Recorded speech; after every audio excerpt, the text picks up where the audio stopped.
So, is Elon Musk's XAI about to actually crack the code on artificial general intelligence? Look, we hear all the time about AI getting smarter, but the latest buzz around Grok 5, well, it suggests we are not looking at just another update. We're talking about a system that might not just chat, but could potentially match human intelligence across the board.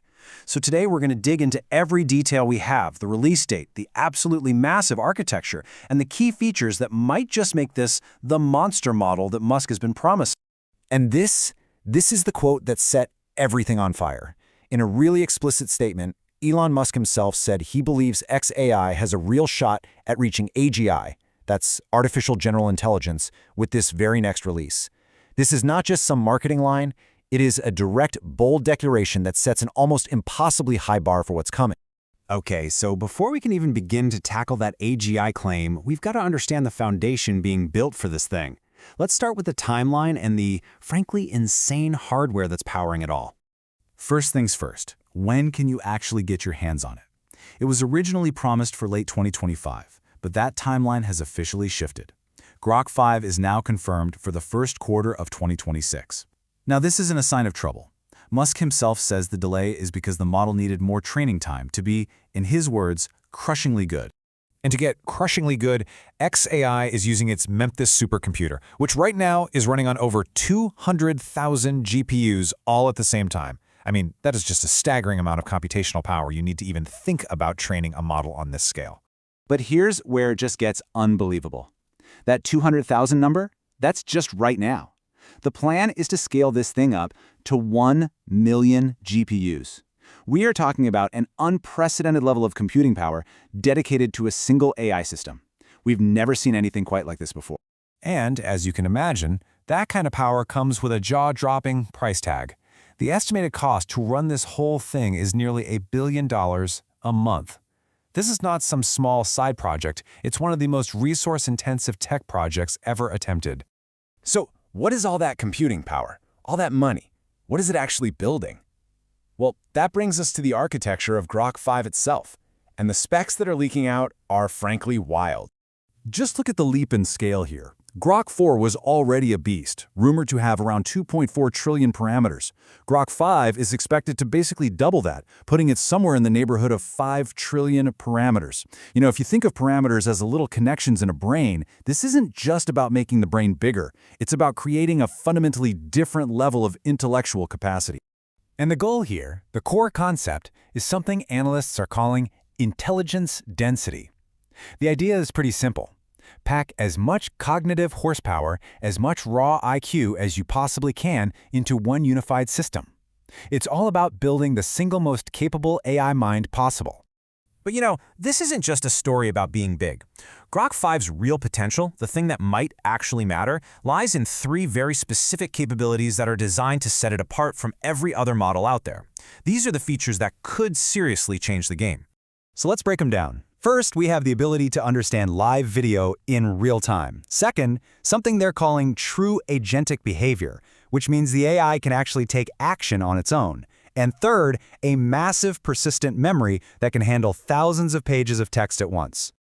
Okay, that real-time video understanding, that's a huge leap. Older models, they look at static pictures. Grok 5 is being trained on live video feeds, figuring out what's happening frame by frame. Just imagine pointing your camera at a construction site and getting an instant safety analysis, or a doctor using it to interpret an ultrasound video live, right there during an exam. The applications are just enormous. Then there's agentic behavior, and this is the real difference maker. It's the difference between an AI giving you directions to get somewhere and an AI that can actually drive the car for you. Grok 5 is being designed to take autonomous action.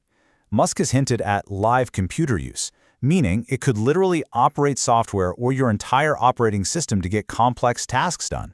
And finally, we've got its memory. Grok 4.1 could already handle a 2 million token context window. To put that in perspective, that's like processing 5,000 pages of text in a single go. Grok 5 is expected to keep that, or maybe even beat it, letting you feed it gigantic legal contracts or entire company reports and get insights without it forgetting what was on page 1. And all of this brings us right back to the elephant in the room, that AGI claim. These new powers, the video understanding, the ability to take action, the massive memory, These are all the building blocks for what Musk thinks could be a system that actually approaches general intelligence. So, what do we even mean when we say AGI? Well, simply put, it is the holy grail of AI research. It's an AI that can understand, learn, and apply its intelligence to solve pretty much any problem a human can. It would essentially match, or even surpass, our own cognitive abilities across the entire board. So why does Musk think Grok 5 has a real shot? Well, the argument really rests on three pillars. First, it's a universal problem solver because it can handle text, audio, and now live video. Second, it has that autonomous reasoning and tool use we talked about. And third, and this is absolutely critical, it's being trained on unique, real-time data from X, Tesla, and SpaceX. That's data that no other model has access to. Of course, claims are one thing, but proof is something else entirely. So, how is Grok 5 actually expected to perform on the standardized tests, the benchmarks that the whole AI industry uses to measure who's best? Okay, here's the projected leap in performance. On general knowledge, the MMLU test, it could break 90% accuracy, which would be a huge deal, potentially dethroning its rivals. On emotional intelligence, it's expected to set a brand new record. And this is so important. The hallucination rate, when it makes stuff up, is projected to fall below 1%. That would make it unbelievably reliable and factual. And it's expected to just dominate in other key areas too. On math tests like GSMA-K, Grok has always been really strong. But Grok 5 is expected to pretty much saturate them, meaning it'll solve almost every single problem. For coding, that massive memory should allow it to handle super complex multi-file projects, and on abstract reasoning, it's projected to get scarily close to human-level performance. And finally, you really have to step back and look at the bigger picture here. Grok 5 isn't being built in a vacuum. It is designed to be the central brain for Elon Musk's entire ecosystem of companies. And this is the master plan. For Tesla, Musk has literally said Grok will make the cars feel like it is sentient, powering the next generation of voice commands. For SpaceX, it can analyze rocket telemetry in real time. And for X, of course, it's going to be integrated even more deeply for real-time information and what Musk calls truth-seeking. So to wrap all this up, Grok 5 is not just another small update. It really represents a generational leap. If the last few models laid the foundation, then Grok 5 is the attempt to build a skyscraper on top of it. Now, whether it truly achieves AGI is the million-dollar, or I guess billion-dollar question, but its ambition alone is probably going to trigger a whole new AI arms race. Which leaves us with the final massive question. With that release date in early 2026, we won't have to wait that long to find out. But what do you think? Are we really on the edge of a new era, the dawn of genuine AGI? Or is this just another massive tech hype cycle, ready to crest and then crash? The answer, either way, is probably going to redefine our